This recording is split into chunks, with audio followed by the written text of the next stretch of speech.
Question number 1 अभी आपने देख लिया है और इसका क्वेश्चन नंबर 2 हम अभी सॉल्व करेंगे। क्वेश्चन नंबर 2 हमारे पास कहता है which is greater, give the reason. कौन सा ग्रेटर है, आप इसके रीज़न भी साथ में बताएं। तो ये इस सवाल को हम अब हल करते हैं। सो दोस्तों, ये हमारे पास ए जुज़ है -666 और -6666। ये कहता है इसका रीज़न भी बताएं कि ये क्यों हमारे पास छोटा है या बड़ा है।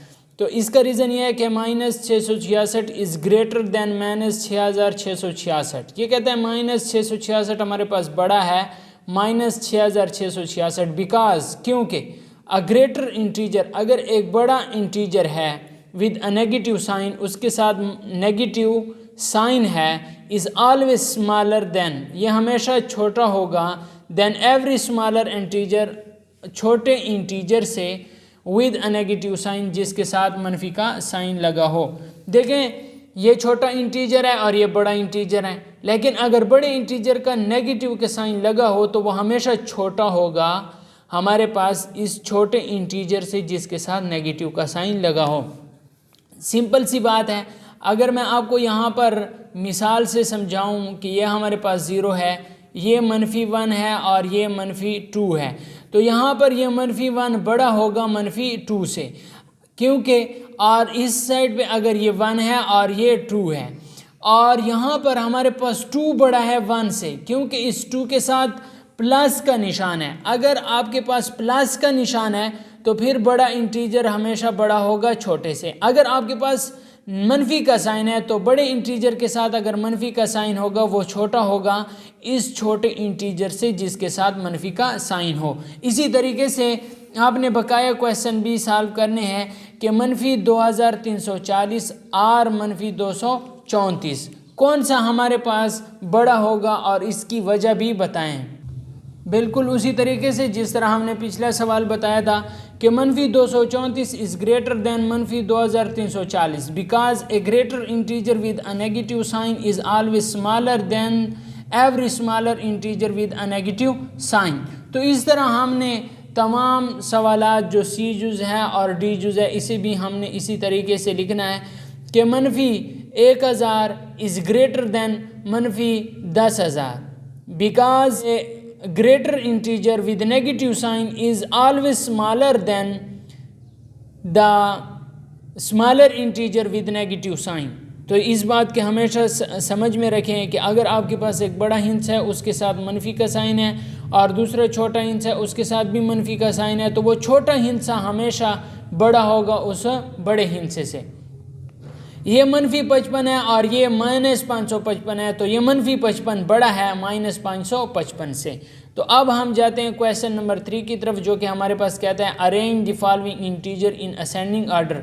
तो इसको हम असेंडिंग आर्डर में तरतीब देंगे और मैं आपको समझाऊंगा भी कि असेंडिंग आर्डर को हम किस तरह आसानी के साथ समझ पाएंगे। सो दोस्तों, हमेशा देखें कि असेंडिंग आर्डर हमेशा क्या होता है, हमारे पास छोटे से बड़े की तरफ जाना। ये जो आपके पास मैं स्टेप बाय स्टेप बताता जा रहा हूँ 1 2 3 4, छोटे से बड़े की तरफ जाना, ये हमारे पास क्या होता है, हमेशा असेंडिंग आर्डर होता है। अब इसका हमारे पास जो ए जुज़ है, ए जुज़ में हमारे पास क्या है, -5 +4 -5 +4, और इसी तरह हमारे पास -13 है -1 है, और इसी तरह अगर हम देखें 0 +3 +7, 0 +3 और +7 है। अगर हम इसे नंबर लाइन पर देखें तो -13 सबसे पीछे है, फिर -13 के बाद -5 है, फिर -1 है, फिर 0 है, फिर हमारे पास क्या है, यहाँ पर अगर हम देखें +3 है, और फिर हमारे पास +4 है, और फिर हमारे पास +7 है। अगर हम नंबर लाइन पर देखें तो जिस तरह हमने इस नंबर लाइन पे समझा कि हमारे पास सबसे छोटा -13 है, फिर -5 है, फिर -1 है, फिर 0 है, फिर 3 है, फिर 4 है, फिर 7 है, यानी छोटे से बड़े की तरफ जाना हमारे पास असेंडिंग आर्डर कहलाता है। तो इसको हम बिल्कुल इसी तरीके से लिख लेंगे कि इन असेंडिंग आर्डर। यहाँ पर हम इसे लिखेंगे in ascending order, in ascending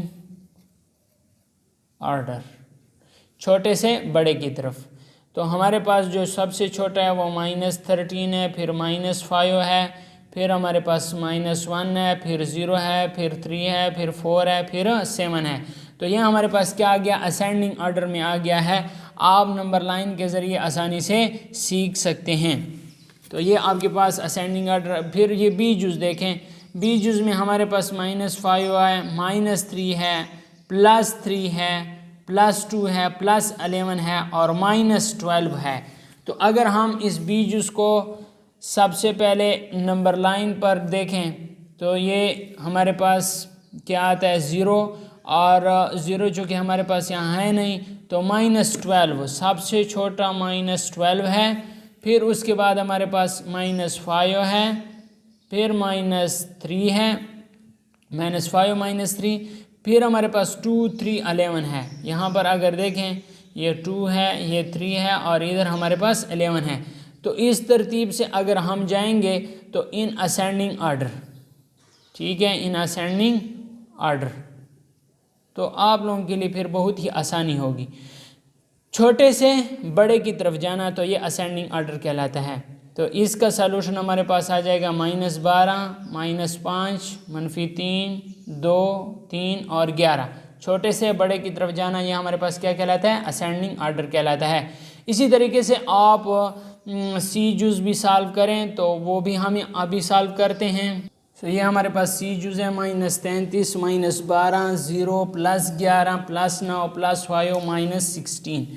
तो इसे अगर आप नंबर लाइन पर शो करें तो -33 सबसे छोटा है, उसके बाद फिर -16 छोटा है, उसके बाद फिर -12 है।